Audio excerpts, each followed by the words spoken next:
नमस्कार साथियों। बेटा चाहिए, थैंक यू। आपकी अनुमति है तो शुरू करें। आज की इस पत्रकार वार्ता का सार है जो आदरणीय सिंघवी साहब और मैं हम आपके बीच में एक महत्वपूर्ण विषय लेकर आए हैं। डरेंगे नहीं, झुकेंगे नहीं, सीना ठोक कर लड़ेंगे। अंग्रेजी हुकूमत को जड़ से उखाड़ने के लिए भारतीय राष्ट्रीय कांग्रेस ने साल 1937 में नेशनल हेरल्ड अखबार निकाला, जिसके प्रणेता थे महात्मा गांधी, पंडित नेहरू, सरदार पटेल, श्री पुरुषोत्तम दास टंडन, आचार्य नरेंद्र देव, रफ़ी अहमद किदवई, ये लोग थे। अंग्रेज़ों को इस अखबार से इतना खतरा महसूस हुआ कि उन्होंने 1942 में भारत छोड़ो आंदोलन के दौरान नेशनल हेरल्ड पर बैन लगा दिया, जो 1945 तक चलता रहा। आज़ादी के आंदोलन की आवाज़ बने इस अखबार का मूल मंत्र तब और अब दोनों समय था, आज़ादी खतरे में है, अपनी पूरी ताकत से इसकी रक्षा करें। आज फिर उस समय की अंग्रेजी हुकूमत का समर्थन करने वाली विचारधारा आज़ादी के आंदोलन की इस आवाज़ को दबाने का घिनौना षड्यंत्र कर रही है। इस षड्यंत्र के मुखिया स्वयं प्रधानमंत्री श्री नरेंद्र मोदी हैं और उनका हथियार उनका चहेता और पालतू ईडी है। देश को गुमराह करने के लिए आए दिन मुद्दों को भटकाने की राजनीति में माहिर मोदी सरकार अब बदले की भावना में अंधी हो गई है। जिस मानसिकता ने अंग्रेजों का साथ दिया था, आज गुलामी की प्रतीक वो मानसिकता आज़ादी की कुर्बानियों से प्रतिशोध ले रही है। इस बार उन्होंने एक नई कायराना व डरपोक साजिश की है। नेशनल हेरल्ड मामले में अब प्रधानमंत्री श्री नरेंद्र मोदी ने कांग्रेस अध्यक्षा श्रीमती सोनिया गांधी जी व हमारे नेता श्री राहुल गांधी जी को ईडी से नोटिस जारी करवाया है। साफ है कि तानाशाह डर गया है। साफ है कि शासन के सब मोर्चों पर अपनी नाकामियों को छुपाने में विफल तानाशाह छटपटा रहा है। देश को गुमराह करने के लिए भारतीय राष्ट्रीय कांग्रेस के नेतृत्व के खिलाफ एक घिनौना और कायरतापूर्ण षड्यंत्र रचा जा रहा है। उसके सारे तथ्यों को लेकर आज अभिषेक सिंघवी जी आपके बीच उपस्थित हैं। मैं अनुरोध करूंगा कि वो आपसे इस बारे में संपूर्ण बात करेंगे। आदरणीय सिंघवी साहब। धन्यवाद सुरजेवाला साहब। मेरे आदरणीय मित्र ने आपको संदर्भ परिप्रेक्ष्य बताया है। मैं पहले अंग्रेज़ी में बोलता हूँ, आप हिंदी में बोलें, फिर बाद में मैं आपसे हिंदी में भी बोलूँगा, संक्षेप में दोनों चीज़ें। But I want to make it clear at the outset that the fake issue of AJL Associated Journals is an attempt by BJP's propaganda machinery to deviate, diverge and digress the attention of citizens from the multifarious vital issues of inflation, falling GDP and social unrest, social divisiveness in this country. And I'll demonstrate that to you in a minute. By targeting National Herald, about which my honorable friend just spoke at some length, about its history, about its origin, about its legacy, about its evolution.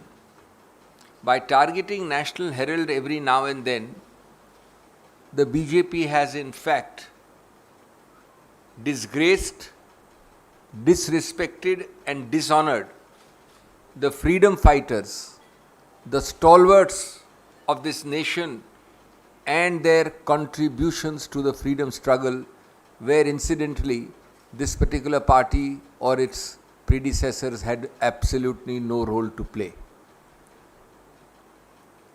Friends, this is truly a very weird case, alleged case, a money laundering case on which summons are issued with no money involved. I have yet to hear of this absolute acrobatics in imagination of creating a summons in respect of an allegation of money laundering where no money is involved. Now I take you back very simply, without being legalistic, without being technical, on 4 or 5 admitted facts. Number 1, and you have to see that it reeks, what I am telling you now, reeks of vendetta, of pettiness, of fear, as my friend said, of political cheapness. The CBI allegations in this regard, or the investigative process in this regard, let me be more accurate, starts with a well-known baiter of the Congress party, Dr. Subramaniam Swamy, and we are taken back to 2014 to 15 period. From 2014 to 15, the ED has not thought it fit till today, because they know they have no material to seek summons about the Congress president or about the former Congress president. Today, on the same facts, exactly the same alleged acts and omissions, not a comma, full stop change, in 22 June or in 22 end May, you are issued summons to divert attention on the same facts by ED. Now, what is the issue on facts, and why I said there is a strange case of alleged money laundering without money? There is, as my friend said, a company called AJL. It's a venerable old company for decades. It carries the great flag of National Herald with the legacy and the evolution we have just discussed. Over the years, it was there to project a thought process, a set of values, but commercially could not succeed. Therefore, commercially, AJL had a lot of financial problems over the decades. Ultimately, the Congress party, which believes in those values, stepped in and over a period of time gave 90 odd crores as financial support at different times. So AJL became an indebted company, a company with debt. Now comes the remarkable thing. AJL did what every company in India does, what every company abroad does, what is known as the basics of corporate activity. It converted its debt into equity. So, this debt of 90 crores was assigned to a new company, and you must note what the new company is. It's called Young India, so that the books of AJL became debt free. Young India, in turn, which received the debt, was a newly created company under a special provision of the Companies Act, Section 25, which has two very vital conditions. A not-for-profit company it has to be, by definition, by statute, by law, and no dividends can be given to its shareholders or directors. So you cannot create a company where he and I are shareholders and we take 100 rupees, 50 rupees each out of the company. You can't take a penny. This is the nature of the Section 25 company which Young India is. Now the third important facet. He is AJL, I am Young India. By giving his assignment, I start holding his shares, but this company AJL remains just the same. This AJL continues to hold all the properties it was holding earlier. It continues to be the owner of National Herald. It continues to be the printer and publisher. Only change is that I hold the shareholding of AJL. So my question to myself is that a kindergarten student or a first year law student will tell you there is no change of transfer of property. My friend here is AJL, he owns this pen, it continues to own the pen. I start having his shareholding in him, but this pen is continued to be owned by him. It's an independent entity. There is not a transfer of a small pen, nothing. Where is the money laundering?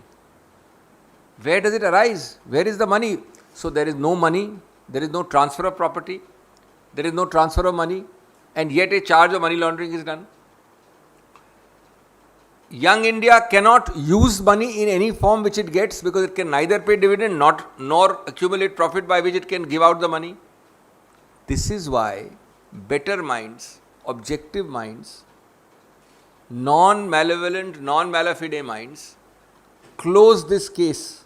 And you know this, we have said so earlier from the podium, as far back as 2015 on the file. But as malafide as this government is, they sack the head of the organization ED at that time, they get a new opinion and they try to reopen, in respect to which 7 years later today, they are summoning the Congress President, the former Congress President, Srimati Sonia Gandhi and Mr. Rahul Gandhi. Friends, this is part of a larger disease. A disease which will consume the ruling party ultimately. The disease is one of attacking every political party purely on vendetta terms. From Kashmir to Kanyakumari, from Farooq Abdullah to DMK functionaries, from Gujarat to West Bengal, from Mewani to Mamta Banerjee and the family of Mamta Banerjee. The BJP has brought or tried to bring malafide every political opponent under the net of puppet agencies like ED, CBI, IT, etc., etc. As my friends say, we will face them. We are not in a bit scared or overawed or intimidated by such cheap tactics. But this interaction is being held to tell you the hollowness, more hollow than a pack of cards, of the essential allegation on which summons is issued. Nothing exists because nothing can exist, and therefore we want you to see it for what it is. Thank you. इसको मैं संक्षेप में हिंदी में बोल देता हूँ.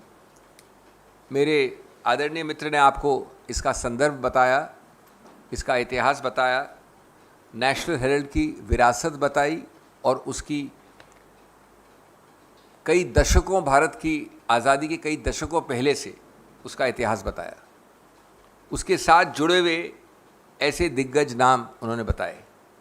मैं आपको संक्षेप में इतना कहना चाहता हूँ कि ये एक इतना ज़्यादा मनगढ़ंत काल्पनिक आरोप है कि एक प्रकार से ये मजाकिया चीज़ है. और मैं आपको ये प्रमाणित करना चाहता हूँ कि सिवाय इस प्रतिशोध की जो भावना जिसके साथ ये सत्तारूढ़ पार्टी अपने हर राजनीतिक विरोधी को अटैक करती है, इसमें कुछ भी नहीं है. 5 या 6 तथ्य बड़े सरल हैं, उनको आप देख लीजिए और अपने आप निर्णय करिए कि इस प्रकार का समन्स माननीय कांग्रेस अध्यक्ष और पूर्व कांग्रेस अध्यक्ष को दिया जा सकता है 2022 में. नंबर 1, यही चीज़ों के विषय में कानूनी कार्रवाई 2014-15 से चल रही है. आज 7 साल बाद इस प्रकार की चीज़ों में ईडी को लाया गया है. नंबर 2, ये विचित्र केस इसलिए है कि जहाँ कोई पैसा नहीं है या जहाँ कोई प्रॉपर्टी का स्थानांतरण नहीं है, वहाँ पर मनी लॉन्ड्रिंग कैसे हुई, ये हमको कोई समझाए. माननीय मोदी जी के बहुत सारे काबिल जो एडवाइजर्स हैं वो समझाएं. हुआ सिर्फ इतना कि एक कंपनी है AJL, पुरानी कंपनी है, वो दशकों से नेशनल हेराल्ड चला रही है. चूंकि वो एक आदर्शों पे, मूल्यों के आधार पर चलाती थी अखबार, कमर्शियली इतनी सफल नहीं हुई. कई दशकों के दौरान लगभग 90 करोड़ रुपए जो सब दिए गए हैं औपचारिक रूप से, वो उसकी डेट हो गई, ऋण हो गया। उस कंपनी को फाइनेंशियली मजबूत करने के लिए, मजबूत करने के लिए, आदर्शों और मूल्यों जिनके लिए वो खड़ी है उसको मजबूत करने के लिए, इस ऋण को हटाने के लिए, उसके किताबों को साफ करने के लिए एक बड़ी सरल चीज़ की गई जो इस देश में हर कंपनी करती है, विदेश में हर कंपनी करती है। उसने इस ऋण को इक्विटी में परिवर्तित करने का निर्णय किया। ये इक्विटी में परिवर्तित करने से जो रुपया आया उसका 67 करोड़ तुरंत भुगतान कर्मचारियों के वेजिस के भुगतान के लिए उनको भी दिया गया। सब कुछ औपचारिक रूप से हुआ। अब जब आप कन्वर्ट करते हो ऋण को इक्विटी में, तो आपको ये जो ऋण है उसको असाइन करना पड़ा एक और कंपनी को। ये वैसे किसी भी कंपनी को असाइन कर सकती थी, लेकिन नई कंपनी जिसको असाइन किया गया, जिसको स्थानांतरण किया गया, जिसको दिया गया, वो कौन थी ये जानना भी आवश्यक है। वो थी यंग इंडिया, जो एक विशेष प्रावधान कंपनीज एक्ट के अंतर्गत, सेक्शन 25 कहते हैं उसको, वो बनाई गई कंपनी जिसमें दो बड़े महत्वपूर्ण प्रतिबंध हैं। आम कंपनी की तरह नहीं, सेक्शन 25 कंपनी न तो कोई डिविडेंड दे सकती है, न प्रॉफिट, जिस प्रकार से कमर्शियली प्रॉफिट समझा जाता है, उसका इस्तेमाल कर सकती है। यानी अगर 10,000 करोड़ भी वो कमा ले तो एक पैसा भी ऋण के डिविडेंड के रूप में बाहर नहीं निकल सकता। इस कंपनी में वो 90 करोड़ या जो भी डेट था ट्रांसफ़र हुआ। दूसरी बात, जब ये कन्वर्ट होती है ऋण इक्विटी में, तो यंग इंडिया वैसी ही रहती है, सिर्फ वो शेयर होल्डर बन जाती है एजेएल में, और एजेएल के पास जितनी भी संपत्ति है, अचल या मूवेबल, वो सब एजेएल के पास ही रहती है। तो दूसरा बिंदु के एक पैसे का, एक अचल संपत्ति का, एक बिल्डिंग का, एक फ्लैट का, एक किसी चीज़ का स्थानांतरण, ट्रांसफ़र कहीं नहीं हुआ, किसी को नहीं हुआ, कभी नहीं हुआ। तीसरी बात, जो कुछ भी रुपया आया यंग इंडिया में कभी भी, ये किसी का आरोप भी नहीं है कि उसको बाहर दिया गया, डिविडेंड दिया गया, जो दे नहीं सकते सेक्शन 25 में। चौथा, कि जब वही सब चीज़ वैसी हैं तो मनी लॉन्ड्रिंग कहाँ से आती है। अनुच्छेद 50 जो मनी लॉन्ड्रिंग एक्ट के अंतर्गत है, उसके अंदर समझ आप कैसे इशू करते हैं। जो तर्क मैंने अभी आपको बताया, और वो चौथा बिंदु है मेरा, उसके अंतर्गत 2015 में ये केस बंद हो गया था। याद रखिए 2014 के पहले का केस है ये। ईडी की तरफ से ये केस बंद हो गया।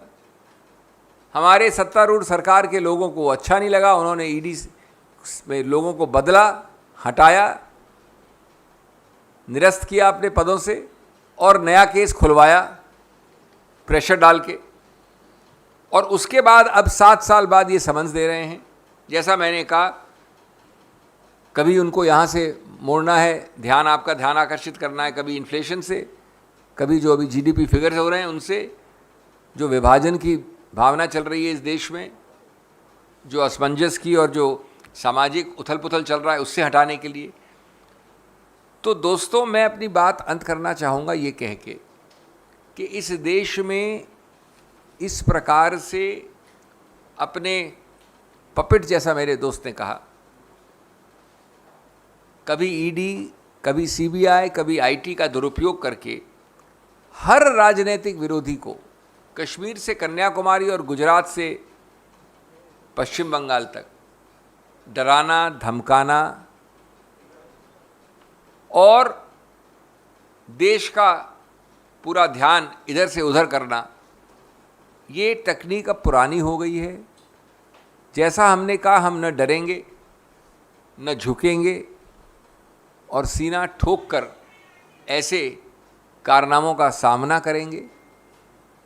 लेकिन आप एक बात समझ लीजिए कि कोई भी जो अक्षर ABC भी जानता हो कॉमन सेंस का या कानून का, वो ये नहीं कह सकता कि इसमें कोई मनी लॉन्ड्रिंग का केस शुरू भी होता है, बनिस्बत इसके कि उसकी कार्रवाई आगे जा सके।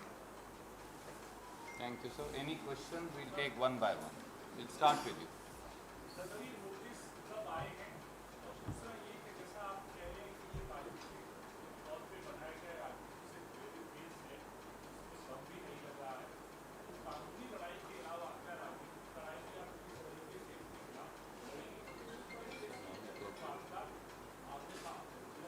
देखिए, बिल्कुल लड़ेंगे। आपने एक प्रकार की जो साफगोई की लड़ाई है वो आज शुरू हुई है।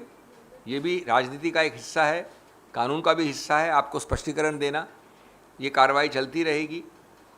नोटिस की तिथि आवश्यक नहीं, कुछ दिन पहले का नोटिस है, लेकिन जैसा हमने कहा कि पूरी तरह से हम उसकी तामील करेंगे, हमें कुछ छुपाना नहीं है और पुरजोर तरीके से, बिना डरे, बिना हटे, बिना हेजिटेशन के हम इसका सामना करेंगे। और इसके बारे में आपको आज सब तथ्य बताए हैं, वो भी उसी लड़ाई का एक प्रक्रिया है, कड़ी है।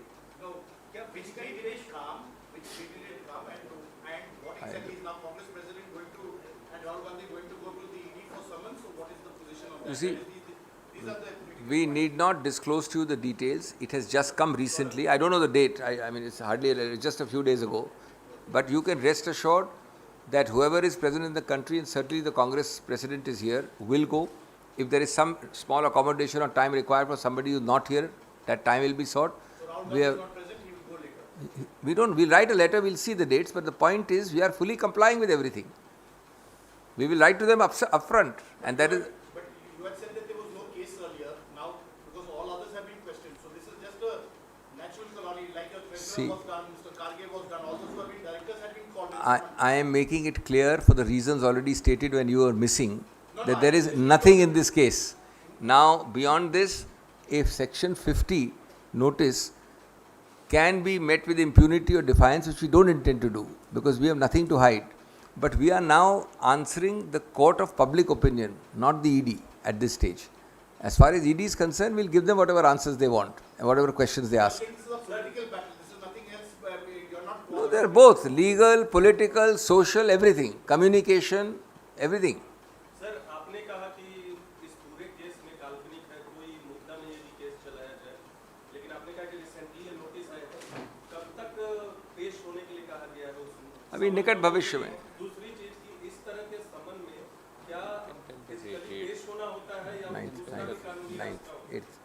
क्या इस तरह के देखिए, ऐसा है इन तथ्यों का कोई खास मायने नहीं, लेकिन आप पूछ रहे हैं तो अभी वाला जो नोटिस है माननीय कांग्रेस अध्यक्ष का, वो 8 तारीख को उनको बुलाता है। एक पॉइंट। दूसरा, इसमें जो भी उत्तर होते हैं, तथ्य होते हैं, जो कानूनी जवाब होते हैं, वो सब उनको दिए जाएंगे। कानून की एक प्रक्रिया है, उसको देखा जाएगा, लेकिन हमारा आज का उद्देश्य वो है जो हमने आपको बताया है। 8 जून बिल्कुल जाएंगे, बिल्कुल 100% जाएंगे। 8 जून 8 मैंने कहा कि माननीय कांग्रेस अध्यक्ष जाएंगी। अगर राहुल जी यहाँ हुए तो जाएंगे, नहीं तो थोड़ा सा समय मांग सकते हैं, वो हमको पता नहीं डिटेल्स अभी। थैंक यू गाइस, धन्यवाद। We are sending you the Thank you. ध्यान नहीं है, नोटिस लिखा है, इसमें क्या बड़ी